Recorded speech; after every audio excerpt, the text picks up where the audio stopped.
The hallway was long, too long, longer than it had been yesterday. The wallpaper peeled like old skin, whispering as it curled in on itself. He walked, barefoot. The floor was damp, yet it hadn't rained. There were no windows here, only walls that pulsed when he wasn't looking. The light flickered above, not broken, just uncertain. He reached the door. The handle was warm, breathing. Maybe. He opened it. Inside, the room was empty, except for the recording.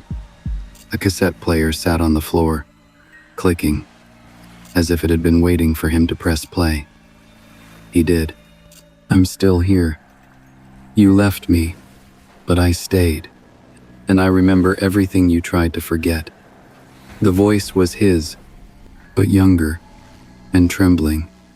Behind him, wet footsteps began. Slow, deliberate, not echoing, just getting closer.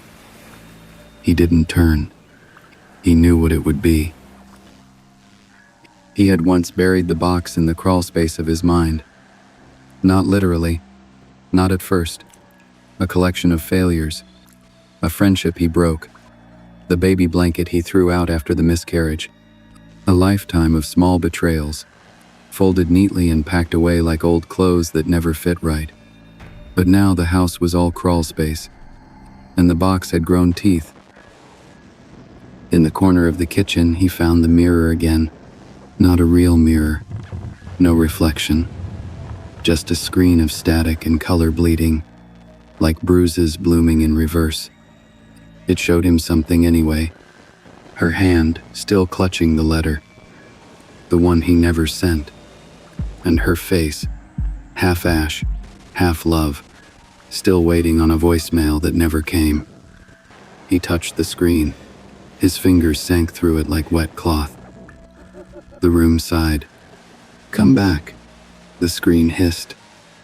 "Undo it. Listen." And so he did. He listened and heard every voice he had silenced, each whisper like breath on the back of his neck. Soft, close, accusing. A child's shoe in the hallway, untied. A kitchen light that flickered in Morse code, one word: regret. The oven ticked, but nothing cooked. Somewhere deep below the floorboards, a phone rang, his old ringtone, the one he hadn't used in years. He answered. Silence. Then breathing. Then his own name, spoken from inside his throat, but not by him. He dropped the phone. It kept ringing. The stairs began to fold, not collapse, fold, like paper, like memory. His house, once safe, now a mind turned inside out. He opened the basement door, and there it was, the box. But it wasn't a box anymore. It had grown. It had limbs. It had his face stitched across its surface, smiling. Wrong. "I kept it all for you," it moaned. "Every moment you threw away, I kept them safe. Now hold them." And when it opened, what spilled out was not blood but voices. Hundreds of them, each one a different version of himself, begging for a chance to matter again. He screamed, but the sound echoed back as a lullaby. The house smiled. The static bloomed. He took one step back, but the floor was gone. Just memory now. Just falling. And the whisper followed. "We were never done with you. Are you ready to listen now?"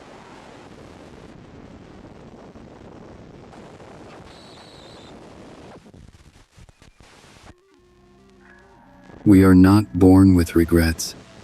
We gather them like moss on a stone, quietly, year after year. Some hide them in photographs, others in closed drawers or beneath passwords, but none of them vanish. They wait. They don't hate you. Not really. They just want to be heard. Because regret isn't a punishment.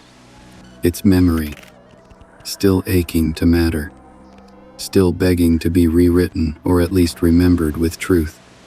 But the longer you avoid them, the louder they become, until even silence has teeth.